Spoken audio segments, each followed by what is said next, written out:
Solliès-Vilaine, Solliès-Vilain, chers amis, en ce tout début d'année 2022, j'ai à cœur de vous parler d'avenir et de ne pas m'attarder sur la crise sanitaire qui monopolise déjà toutes les ondes. Ma seule référence à cette crise sera une pensée toute particulière pour celles et ceux qui en ont subi les conséquences douloureuses, pour elles-mêmes ou pour leurs proches, dans leur vie professionnelle ou dans leur santé.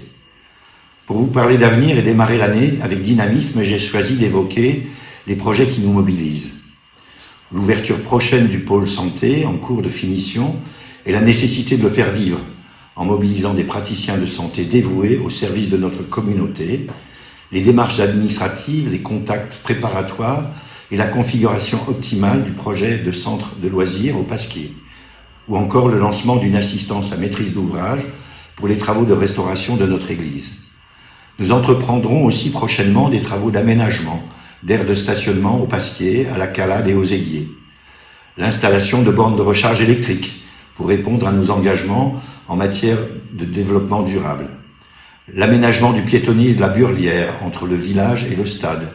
Et, en partenariat avec le conseil départemental, la requalification de la placette du Logis Neuf.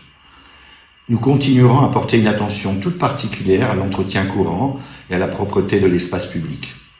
Parmi les dernières réalisations, je souhaite aussi évoquer les travaux réalisés par notre communauté de communes, acteur majeur de notre territoire.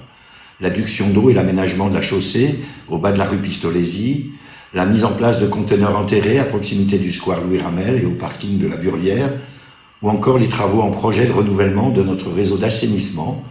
Un travail est aussi en cours pour la création d'une zone d'agriculture protégée pour sauvegarder et dynamiser les espaces agricoles de nos communes. En ce qui concerne notre investissement pour la commune, toute notre équipe, élue comme agent, continuera à se mobiliser pour assurer un accueil de qualité aux enfants de nos écoles, à leur offrir des animations, assurer la continuité des services administratifs ou encore la sécurité publique. Je tiens ici tout particulièrement à saluer les efforts de nos équipes déploient quotidiennement pour s'adapter à la complexité des circonstances.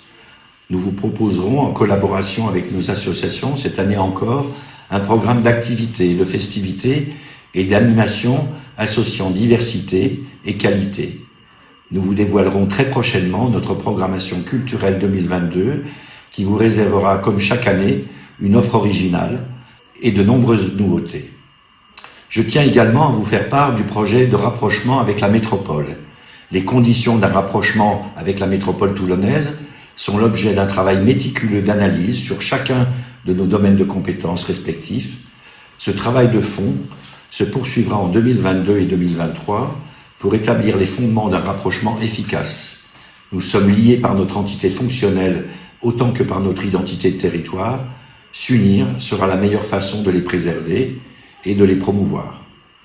À l'aube de cette nouvelle année, j'adresse à chacune et chacun d'entre vous, Solliès-Vilaine et Solliès-Vilain, élus du conseil municipal, agents de la commune, membres bénévoles du CCFF et des associations, tous mes vœux de bonheur, de santé et de réussite, que 2022 signe le retour à une convivialité, une fraternité libérée des contraintes et le plaisir retrouvé de profiter de la vie de notre village.